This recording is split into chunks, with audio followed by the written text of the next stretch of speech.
thanks everyone for jumping on your lunch break while it's a sunny day out. Yeah. Very much appreciated. Really looking forward to this one. Market is definitely in a more positive place than last year. So I'm with Pelaine. Hey guys, I'm sure I've come across, I recognize a few names here, so good to see everyone. And looking forward to getting your thoughts and running through the report and seeing how we go. So just for a bit of structure, what we're going to do is I'll obviously talk everything data engineering, machine learning, data architecture, business intelligence. Pelaine is going to delve into AI and data science and the trends that he's seeing in there. I suppose to start, we'll go with a general overview of maybe last year's, say this time last year versus where we're at now and what we've seen in a change in the market. So there's no denying, obviously, everyone had seen the market last year was in a pretty strange place. There's 101 different reasons for that. Global wars, interest rates, inflation, overspend during COVID. It wasn't just one common theme. It was more a mix of everything that kind of steamrolled into a major downturn in the markets last year. This time now compared to last year, I think we've seen a total change in attitude, energy, and I suppose optimism from businesses looking forward. So last year it was all we heard was budget cutbacks, contractors being let go. Nobody wanted to release new projects. If there was someone being hired, it had to be a business critical project or a business critical hire. But what we've seen since then is last year, January 2024, up until July 2024, it was almost like the country was on a standstill. Interest rates, everybody was just waiting to see what was going to happen, whether they were going to go down or whether they were going to go back up or what the hell was going to happen. We had an investor in from L1 Capital Investments to give us a run through on the market and his prediction back in July as to what the next 12 months would look like. So July 2024 to 2025. And he gave us two kind of sides of the coin as to if interest rates go up or if they stay where we're at, the market's going to still stay the same for the next 12 months. Or if they change to a decrease by X amount and we get the right results from presidential elections and all of these other different factors, wars stop and the interest rates go down, we'll see a major uptick from March of this year. So what we've seen from that industry and I suppose economy perspective is the interest rates have gone down. There seems to be a taming of certain aspects in the conflict in economies. And also businesses have really got that forward direction for this year. So we were expecting March that it was going to be more of a steady increase towards the financial year of this year, July 2025. And then things would probably go pear-shaped towards the financial year, July of next year, and things would really take off. But I think we're a little bit ahead of the curve in that instance. And what I mean by that is since January, since we've come back, I'll say with caution that we've probably had the most amount of roles called in from businesses that we have had in the last 4 years since pre-COVID. And that's not just specific industries, specific projects from a contracting perspective. That's across the whole data space. So whether that's AI, engineering, there's a lot of forward looking right now. So for job seekers, I suppose it's a very good time to start looking around at the market. Maybe some who didn't have the best of luck last year towards the run into Christmas, maybe felt a bit deflated over Christmas. What am I going to do if things are the same as last year? How am I going to get a job? How are things going to change? Obviously, there's the stress, families, rent, everything that comes with life. But I think the note to take from that 12-month recycle, shall we call, of redundancies, everything that's happened, is that now is a very good time to A, get into a role if you've been out of a role for a while, because there's a lot more to choose from. And then B, if you are in a role but you're happy, but you're looking to kind of find the next greatest project, there is a lot kicking off. And we'll delve into it a little bit more around, I suppose, the challenges and hiring strategies, salaries, and just some general tips for people. And obviously have a little bit of questions at the end if there's any burning questions that people want to go through. But I'll share the market report for reference so that it's not myself and Pelaine just talking to the screen. So we have got that here. 1 second. Right, let's pull it up. So we've given the overview, table of contents. You guys all have that at home. That leads us on to our main man, Pelaine. And data science AI overview. Yeah, so just to piggyback off of what Sean said, just in terms of since our return to the office this year, a lot more inbound work, especially as you can imagine in the field of data science and AI. Given it's the big ticket in technology at the moment, I'm sure all of you are more than aware that it's sort of the hot topic, but realistically, the ANZ market is still approaching an area of AI maturity. If that makes sense, we tend to lag behind naturally behind the major continents elsewhere.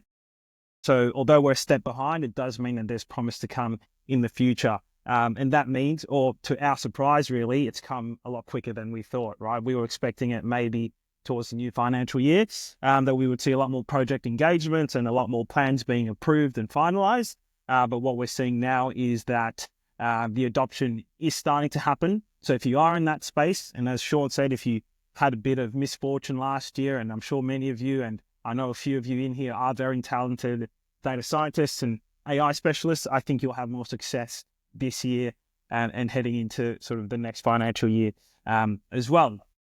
But to get more specific into what sort of, I guess, skills people are after and what a lot of the inbound work is more targeted towards, as you can imagine, it is towards LLMs, it is towards sort of chatbot development, it is towards sort of machine learning deployment and sort of maturation internally within organizations.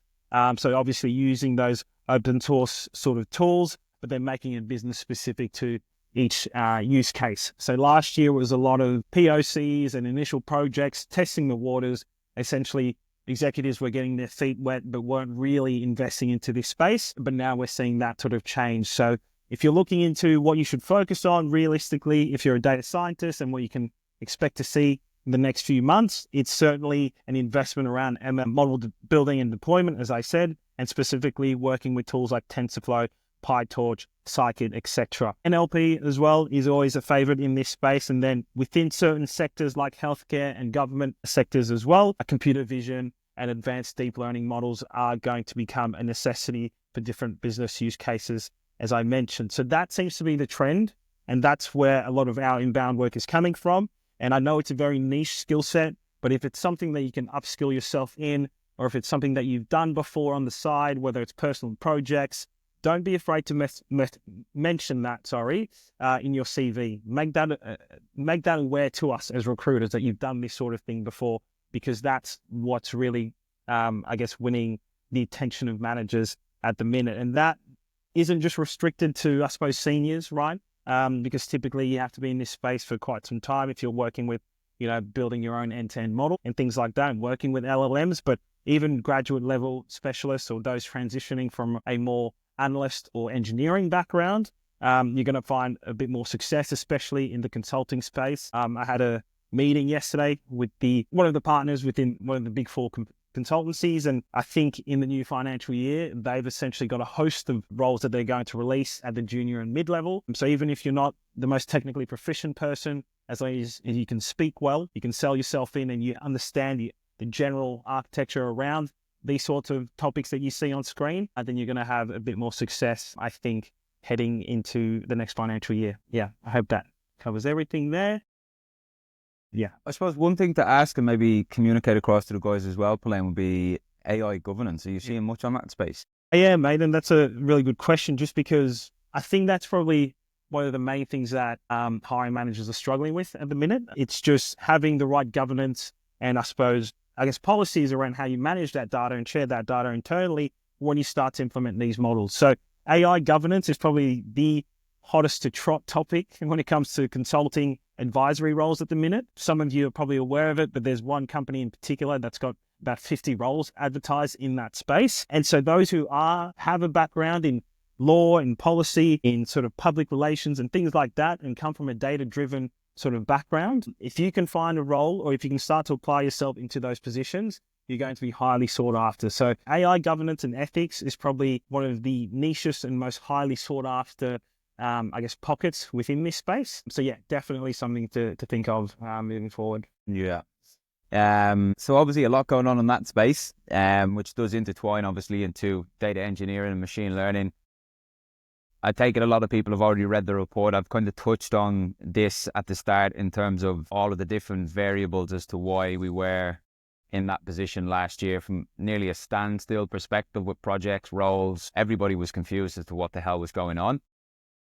There was a lot of advertised roles that didn't materialize. There was a lot of companies going to market hoping they'd be able to get stuff over the line, when in theory, as a business, unless you've got a role signed off from your executives that's good to hire, you shouldn't go to market. That causes a lot of frustration with people in the market interviewing, roles going in different directions, roles not coming through. A lot of false hope at the start, and they're like, oh, I've got an interview, and then there's just so many different things that had materialized over as to why these roles didn't come in. What we're seeing in a data engineering and machine learning perspective, I suppose touching on to Pauline and the AI side of things as well, more machine learning fronty from the model building perspective. What we're seeing a lot of things that are in demand is object detection, image detection, being able to build the foundational models that support the detection of whatever it may be from objects, whether it's deep sea or crops or farms, agriculture, energy space, wind and turbines. Everywhere is kind of looking to get the next best tools to be able to streamline operations and really get ahead of the curve. From the data engineering perspective, the contract market is picking back up to start, which obviously last year it was very, very hard to get into roles and there was so much competitions and contracts were 3-6 months at best.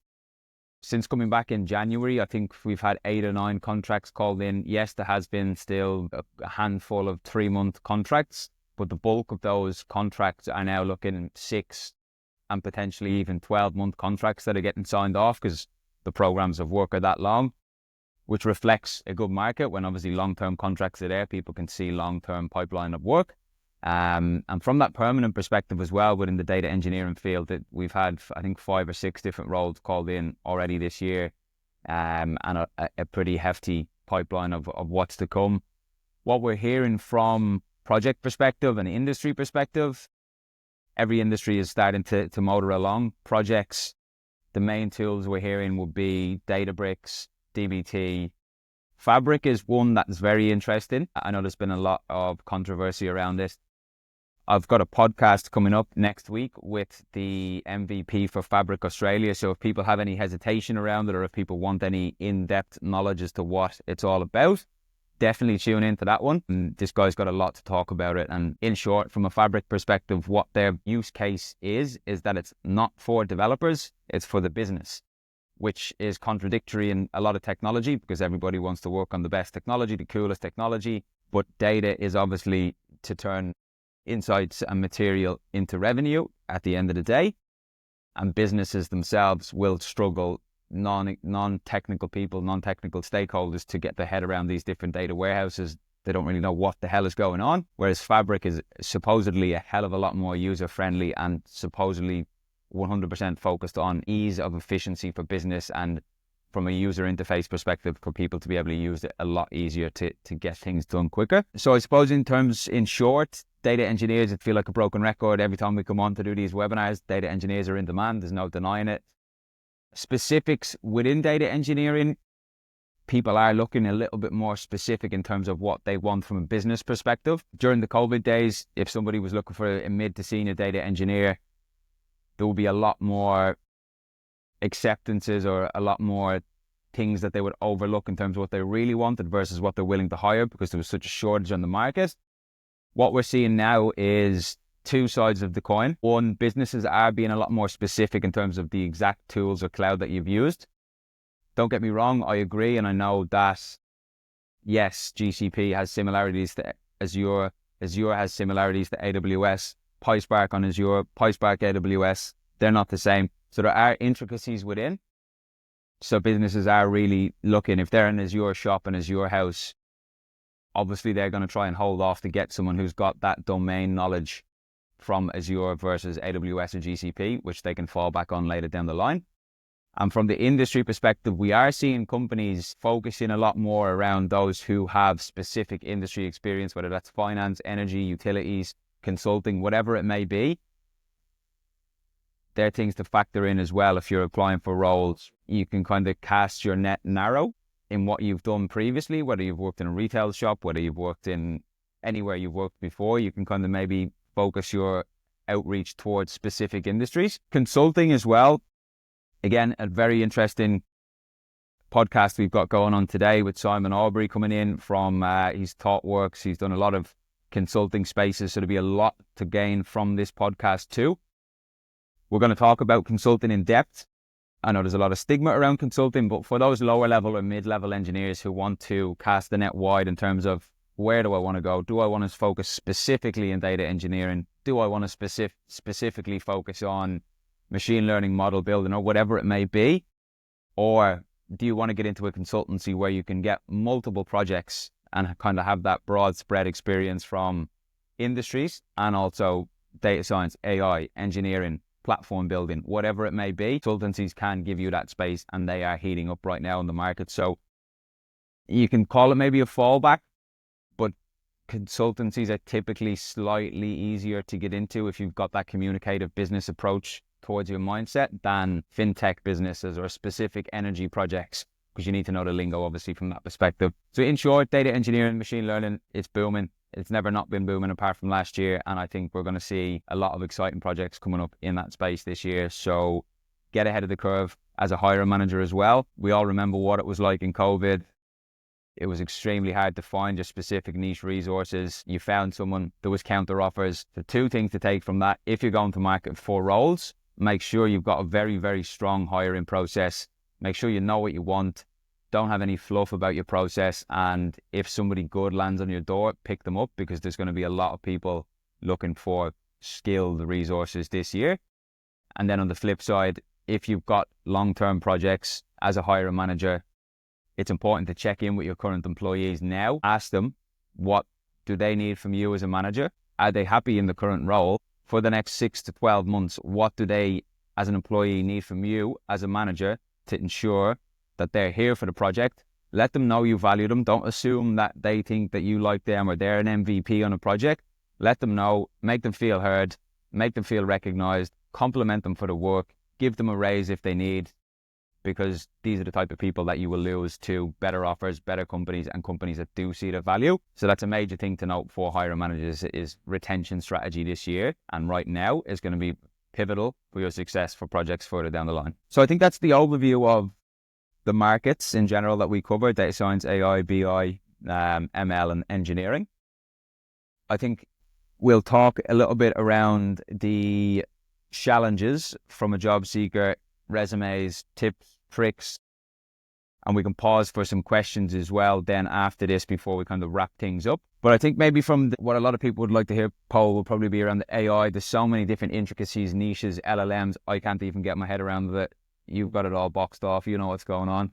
Yeah, so it's a minefield. I think that a lot of you would agree as well, is that there's plenty of people out there who are rebranding themselves as AI specialists. So how do you wave through that noise? How do you get through the 300 or so applicants that are coming to each job ad because someone's done, a course in AI, and now they're suddenly, the expert and the go-to person. So that's the general market sort of feedback that we're getting from hiring managers. And so the way that stands out, and those who have been successful in gaining interviews, is not just having all of the keywords written on your CV, on your profile, listing every tool imaginable on earth and saying that, yeah, I can do this, this, and this. It's actually having a GitHub profile. It's actually having, supplementary work, projects that you've done, whether it was, even if it was at university, but you've still got the papers or the citations that you can refer to. It's talking about the projects in your current role as well, highlighting your specific responsibility in that position and why you consider yourself either a data scientist, an analytics specialist, or an AI engineer or AI scientist. Those are the things that we look for. If I see, broad jargon that says, our team did this and built this model using X tools and X that, it's all well and good, but there are 100 other people who've said the same thing. So what makes you special in the eyes of the reader? And when you look at internal talent, when they're dealing with, numerous roles, right? So they're not specializing within data science or AI and can't sort of, identify the jargon, then they're just going to scroll past you until they find someone who can go into detail into their projects, into what they did. And maybe if you can, and I know it's hard when you're dealing with certain clients or businesses, I should say, but provide the results, the monetary sort of impact that you had in terms of the business proof. And whether that was your team, that's fine. But as long as you can highlight your role and then highlight the impact that your team had on the business, then that's fantastic. If your role wasn't specific to sort of business direct results or, outcome from a monetary perspective, maybe talk about the efficiency of your models. Talk about, the specific tools that you use and how you went from end to end, or how your role specifically using those tools was impactful for your team. You have to be quite selfish in your own CV, right? I know it's probably unnatural as Australians to sort of talk about yourself as this big, amazing engineer or a specialist or whatever it may be, but you have to, because that's what's going to make you stand out in what's becoming an increasingly flooded market. So that, I would say, is the top tip for me in terms of how you can stand out as an AI specialist or data scientist. What about you, Sean? Yeah, I would say mirroring exactly that. It's no brainer. Like, if you read a book and it's got tiny writing, it's all over the place, it doesn't agree with your brain, you're not going to want to read it. People put a lot of work into the resumes, short and sweet, I like to say, in the sense of 6-7 bullet points, 3-4 achievements underneath each company you've worked. It can be smaller if you want. You don't need to put what your CV is and make it and mimic exactly what's written in a job description, because they're vague, they're broad, and it doesn't look good. If I've seen 101 CVs in the last January, even so far this year, that have come in, and I'm reading the CV and I'm like, this to me sounds exactly like a job description. I can't actually identify what someone has done. It's so open, dealt with existing portfolio of data. It's very broad. So you need to talk about it in your words and explain the project almost in the STAR approach, what we had to build, what we had to do. This is what I did. These were the outcomes. These were my highlighted achievements from the role, whether that's X process streamlined, whether that's marketing team saved X amount of revenue or created X amount of revenue or whatever it may be. But keep your CV short, sweet, and don't have it all over the place, separated. The easier to read, the better. And I think it's pretty short and simple like that. This will be the very, very last thing that we have. I know we're just coming up to time. We will ask questions now. You guys can take this away in your own time and have a read through. In short, salaries have stabilized. They're still stabilized. I speak with a lot of contractors who are on COVID rates. I won't say it grinds my gears. I feel sorry for people who have those pretty high rates and are coming back into market now, whose contracts are naturally finishing, and they think, oh, I can get for 15, 1600 a day or 1400 a day, and they're not so specialist resources, but in COVID they were in demand. Things have taken a tone down. You've got to look at a lot of different variations other than just salary. I want the highest paying role. Job satisfaction. There's 101 different things to take into consideration. Salaries are still good compared to the grand scheme of things outside of Australia, and they will start to gradually pick up. Hopefully there's a slight increase again in July 2025 when the budgets, etc. are out. But I'm going to stop and share the screen. Any questions that you guys have, we'd love to answer them. You don't need to come on and speak. If you want to, hop on and say hello and ask whatever questions you have, or pop them into the chat bar and we can address them if there's any burning desired questions. If not, feel free to enjoy the rest of your lunch. We'll hang on here for a minute or two. Feel free to DM us as well on LinkedIn or send us an email if you think of anything later on, or if you wanted to ask something privately. Happy to answer those as we can. And yeah, aside from that, we'll stay patient. Oh, here we go. Melbourne market for data engineers a lot better. Still not as vibrant as Sydney from what I've seen, but I'd say it's nearly neck and neck at this stage. Like Sydney, Melbourne, Adelaide, Brizzy. I don't do a hell of a lot in Perth. We do a bit. So I can speak for those along the East Coast. And there's a lot going on. Sydney, obviously, number one. Melbourne, gradually getting close to Sydney. And then Adelaide and Brizzy are pretty good markets right now. Good question, Thomas. We did do a lot of that kind of, shall we say, pulling people from overseas. I haven't seen a crazy demand in it right now because it's not a job or a candidate short market as such. During COVID, that was a very common theme, that we'd be looking for people in NZ who are willing to move into Australia or vice versa. I think a lot of those Kiwis, shall we call them for lack of a better word, have already migrated across, the ones who had the burning desire during COVID. But it is still a common enough trend. I haven't seen a crazy increase or decrease in that. What I will say on that, Thomas, is this year, or I suppose towards the end of last year more than anything, I did see a number of Kiwis reach out. Obviously, things are slowing down in NZ, and it's not the greatest job market at the minute. We don't have the best scope of visibility over there. But if you are looking to sort of jump across to roles in Australia, I don't think that there's a high demand just yet. But I think as the market picks back up, you're going to have more success. So it's turning slowly, but it's still taking a bit of time. That was Hatim. Salary bands across all states. I would say that the WA market is actually picking up quite nicely, especially within data science. There's a lot of obviously major enterprise clients that are starting to scale their projects massively. Whether or not they compare to Sydney and Melbourne, not really, just because of the cost of living and the demand is generally higher. So I would say that if you're looking at those salaries, for example, maybe take, I'd say what? Nearly 20, 10 to 20, depending on the nicheness of the role or your skill set that you can bring. And the document is on the Precision Sourcing website. If you want to go onto our page and download it, there's also all of the reports from the last, I think, 12 to 18, nearly even 2 years at this stage. Sure, I was just about to jump, but I will. Oh, there's a few guys I know here. But we'll cap it at Kishore and Gerald. Will be the final two questions that we'll ask, and then we've got to jump. Anyone else who has a burning question, drop us a note on LinkedIn. Kishore, how's the average daily rate for contract, and what do you think sets people apart? Good question. More outside of the tech as well, which I think a lot of people need to move away from in this year, in terms of, I've got this technology, I've used it for 5 years, I should have this rate. That's great, but what can you bring to a business from those 5 years in terms of value, monetary perspective, transformations? What have you actually done for the business? Not just, I have these tools.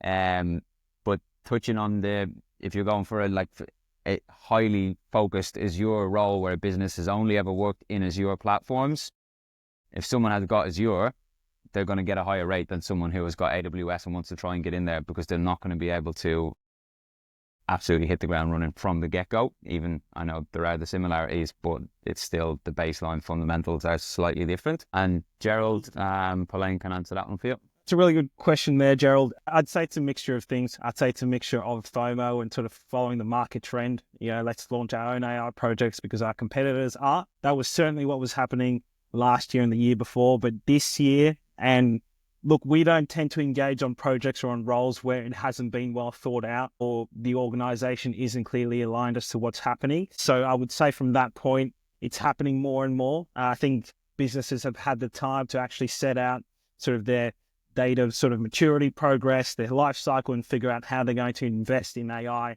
responsibly, right? So yeah, some companies are still just doing it because it's what's hot, but it's a growing trend that, a lot of organizations have to align their goals. Others, if they don't, it's going to fail miserably and it's going to backfire. So it's sort of swaying back in the other way where it's more aligned and more well organized for these AI projects. Yeah. That's an extremely good question, Gerald, as well. Just to know. I never thought about it that way, but I do see a lot of people just throwing, we'll build a chatbot for the fun of it out there. But then you've got some really heavy hitters who are actually turning things around from that perspective.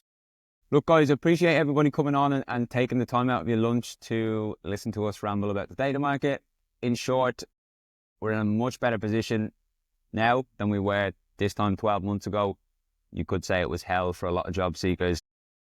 Right now, we're entering the stairway to heaven, shall we say. But look, best of luck, everybody, this year. Obviously, we're on LinkedIn. If you need anything, questions, just drop us a note. Our LinkedIn's are pretty much on fire at the moment, so don't be afraid to follow up if you have already dropped a message. Stay in touch and stay tuned for the next webinar that will be in May, I think. Thanks again, everybody. Thanks, guys. Take care.